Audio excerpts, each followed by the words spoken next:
শোলা দিয়ে কিন্তু সুন্দর সুন্দর করে ডিজাইন করেছে। প্যান্ডেলের হাইটটা কিন্তু প্রায় 120 থেকে 30 ফুটের মতো। শ্রীভূমির প্যান্ডেলের মূল যে আকর্ষণ, শ্রীভূমির প্যান্ডেলের কথা বলতেই কিন্তু ছোটবেলার কথা খুব মনে পড়ে যায়। এবছর এদের ভাবনা হচ্ছে জঙ্গলি, ওরা না আমরা। বিচুলি দিয়ে গাছ টাইপের সব তৈরি করা। এই যে বড় যে গাছটা রয়েছে, এই গাছটার তলায় কিন্তু ঠাকুরটা বসবে। সবাইকে জানাই শুভ দুপুর, আবার একটা নতুন ব্লগে তোমাদের সবাইকে স্বাগত। তো আজকের থেকে আমি দুর্গাপুজোর প্রস্তুতি পর্ব শুরু করছি। দেখতে পাচ্ছ আমি এখন দাঁড়িয়ে আছি কিন্তু লেক টাউন ক্লক টাওয়ারের সামনে। হ্যাঁ, আমি এবছর শুরু করব হচ্ছে দুর্গাপুজোর প্রস্তুতি শ্রীভূমির প্যান্ডেল দিয়ে। ঠিক এই জায়গাটা থেকে কিন্তু শ্রীভূমির প্যান্ডেলের লাইন কিন্তু শুরু হয়। দেখতে পাচ্ছ এই যে আমার পিছনে দেখো ক্লক টাওয়ার, এই জায়গাটা থেকে কিন্তু লাইন শুরু হয়। তো চলো দেখি এবছর শ্রীভূমির কী ভাবনা, কীভাবে কি তৈরি করা হচ্ছে, এই সমস্ত কিছু জিনিস কিন্তু আমি তোমাদের সঙ্গে আলোচনা করবো। তো চলো।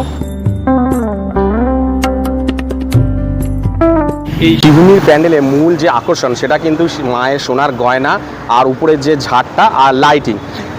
এখানেই কিন্তু সবার প্রথমে কিন্তু এখানেই কিন্তু যে ঝাড়, যে বিশাল বড় বড় ঝাড়, এখান থেকে কিন্তু শুরু হয়েছিল ঝাড় আর মায়ের অলংকার। তারপর এখন সব জায়গায় মোটামুটি চলছে, কিন্তু প্রথম যে বড় ঝাড় সেটা কিন্তু সবার প্রথম শ্রীভূমিতেই হয়েছিল। এখনও আমার মনে আছে প্রায় 2005-06 নাগাদ 90,000 টাকা দিয়ে নাকি ভাড়া করেছিল এই ঝাড়টা। মানে তখন সব জায়গায় ছড়িয়েছিল 90,000 টাকা ঝাড়, 90,000 টাকা ঝাড়। এখান থেকেই কিন্তু প্রথম শুরু হয়েছে, এখন তো সব জায়গায় মোটামুটি এই ঝাড় হয়ে থাকে। শ্রীভূমির প্যান্ডেলের কথা বলতেই কিন্তু ছোটোবেলার কথা খুব মনে পড়ে যায়, কারণ আগের বড় বড় পুজোর মধ্যে এই শ্রীভূমি কিন্তু সবার প্রথমে ছিল, এরকম একটা ব্যাপার। তো ছোটোবেলায় আগে মা বাবার হাত ধরে এই শ্রীভূমি প্যান্ডেলটা দেখবো এরকম একটা ভাব। মা কোথায় যাবো প্যান্ডেল দেখতে? না, শ্রীভূমি প্যান্ডেল দেখতে যাব। যদিও এখনও আমাদের মা বাবারা যা বয়স্ক লোকেরা কিন্তু প্যান্ডেল বলতে এই শ্রীভূমিটাকেই মেন বোঝে। যে কি মানে তখন মা বা বাবা বা আশেপাশের লোকজন জিজ্ঞাসা করে যে বড় বয়স্করা যে শ্রীভূমির প্যান্ডেলে এবছর কী হচ্ছে না হচ্ছে, মেন এই শ্রীভূমি প্যান্ডেলের খবরটা সবাই নেবে, তাই এতটাই ফেমাস এই প্যান্ডেলটা কিন্তু।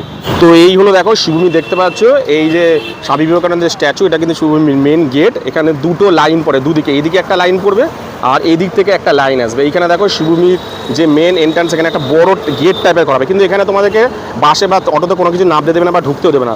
তোমাদের এই দিক থেকে আসতে হবে লাইন দিয়ে, এই দিক থেকে লেক টাউনে নেমে এই দিক থেকে লাইন ধরে আসতে হবে।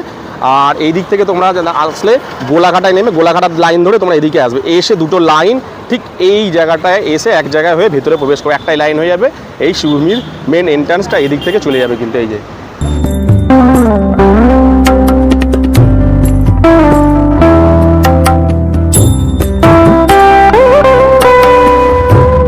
শ্রীভূমির এবছরে ভাবনা হচ্ছে তিরুপতি বালাজি মন্দির, সাউথের একটি মন্দিরের মতন, মন্দিরের আদলে এই মন্দিরটি তৈরি করা হবে, শ্রীভূমির যে তিরুপতি বালাজি মন্দিরটা। আর তবে ঠাকুরটা কি ওরকম তৈরি করা হবে কিনা জানি না। সাধারণত ঠাকুর সাবেকি আমলে তৈরি করা হয়, সেটা এখনও জানি না, পরে জানতে পারবো। এই হলো প্যান্ডেলের স্ট্রাকচার। দেখছো বাঁশের কাজ কিন্তু প্রায় শেষ হয়ে গেছে, বাটামের কাজও প্রায় শেষ হয়ে গেছে। চারিদিক থেকে কিন্তু মানে ঘিরে দিয়েছে, ভেতরে ঢোকা অ্যালাউ নেই, তবুও আমি তোমাদের চেষ্টা করবো যতটা পারি দেখানোর। দেখো এই প্যান্ডেলের হাইটটা কিন্তু প্রায় 120 থেকে 30 ফুটের মতন দেখে মনে হচ্ছে কিন্তু।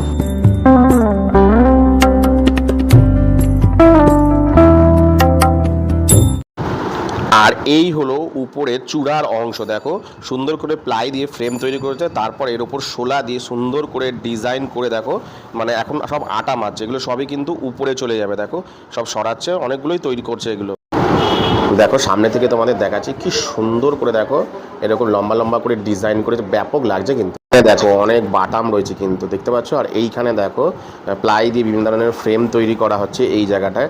আর ঠিক এই পাশটায় দেখো যেমন তোমাদের বললাম, প্লাই দিয়ে সুন্দর সুন্দর করে ডিজাইন তৈরি করে দেখো ভিতরটা এসছি, ঢুকতে দিচ্ছিল তবু তোমাদেরকে দেখানোর চেষ্টা করছি। দেখো এই যে সব কাজ চলছে, প্লাই দিয়ে সব ফ্রেম তৈরি করেছে। তো এই মুহূর্তে আমি দাঁড়িয়ে আছি লেক টাউন অধিবাসী বিন্দু পুজো মণ্ডপের সামনে। দেখতে পাচ্ছ এই যে আমার পিছনে প্যান্ডেল। প্রতি বছরে এরা ভালো ভালো মণ্ডপ কিন্তু আমাদের সামনে তুলে ধরে, ঠিক এবছর তার ব্যতিক্রম নয়। আর এই লেক টাউন অধিবাসী বিদ্যুতের সামনে আসতে গেলে তোমরা যদি যশোর রোড লেক টাউনে নামো তাহলে ওখান থেকে মাত্র 2 থেকে 3 মিনিট হাঁটতে হবে। আর যদি তোমরা ভিআইপি লেক টাউনে নামো তাহলে ওখান থেকে মোটামুটি 5 মিনিট মতন হাঁটলে তোমরা এই মানে লেক টাউন অধিবাসী বিন্দুর সামনে চলে আসবে। সাধারণত শ্রীভূমি প্যান্ডেলটা দেখার পরই ওখান থেকে যেখান থেকে বেরাচ্ছ সেখান থেকে 5 মিনিট হাঁটা পথ কিন্তু এই তোমার লেক টাউন অধিবাসী বৃন্দের পুজোটা। তো চলো তোমাদেরকে ভিতরটা দেখাচ্ছি। তো এই হলো লেক টাউন অধিবাসী বৃন্দের যে ব্যানার, পুজোর ব্যানার। এই দেখো এবছর এদের ভাবনা হচ্ছে জঙ্গলি, ওরা না আমরা। এই যে ভাবনায় সুবল পাল, দেখতে পাচ্ছ কিনা জানি না। আর এই হলো প্যান্ডেল, দেখো পুরো ঢেকে দিয়েছে আপাতত। তো চলো যতটা পারবো তোমাদেরকে ভেতরে দেখাবো। এখন পুরো কিন্তু ঢেকে দিয়েছে পুরো প্যান্ডেল জুড়ে।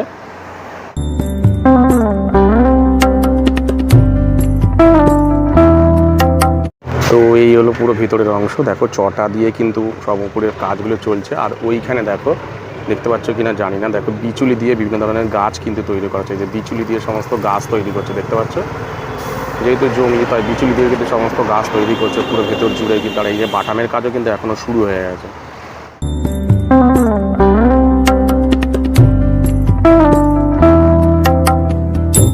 এই যে সব দেখো এখানে দেখো বিচুলি রয়েছে, এই যে বিচুলি রয়েছে, এই বিচুলি দিয়ে কিন্তু দেখো এই সমস্ত দেখো এই যে কৃত্রিম যত গাছগুলো আছে সব গাছগুলো কিন্তু তৈরি করা আছে। এই সমস্ত আর্টিফিশিয়াল গাছগুলো সব তৈরি করা হবে, তৈরি করে পুরো জায়গাটা জুড়ে কিন্তু একটা জঙ্গলি টাইপ অর্থাৎ জঙ্গল টাইপের কিন্তু করা হবে এই পুরো জায়গা জুড়ে। দেখতে পাচ্ছ এখানে একটা বড় গাছ করা হয়েছে, মেন এই যে বড় গাছটা, এবং আশেপাশে সব জঙ্গলি গাছ আরও ছোটো ছোটো গাছ থাকবে। এই যে এই বড় গাছটার তলায় কিন্তু ঠাকুরটা বসবে, এই যে বড় যে গাছটা রয়েছে এই গাছটার তলায় কিন্তু ঠাকুরটা বসবে। তো এই যে দেখো বিচুলি দিয়ে গাছ টাইপের সব তৈরি করা হবে, কৃত্রিম গাছ, এই যে বিচুলি দিয়ে কিন্তু সব তৈরি করা হচ্ছে। এই যে বিচুলি সব বাঁধা হয়ে গেছে বলে এগুলোকে রং বা কাপড় বা এরকম কিছু জড়াবে, এই যে সব বিচুলি দিয়ে কিন্তু তৈরি করছে। এই যে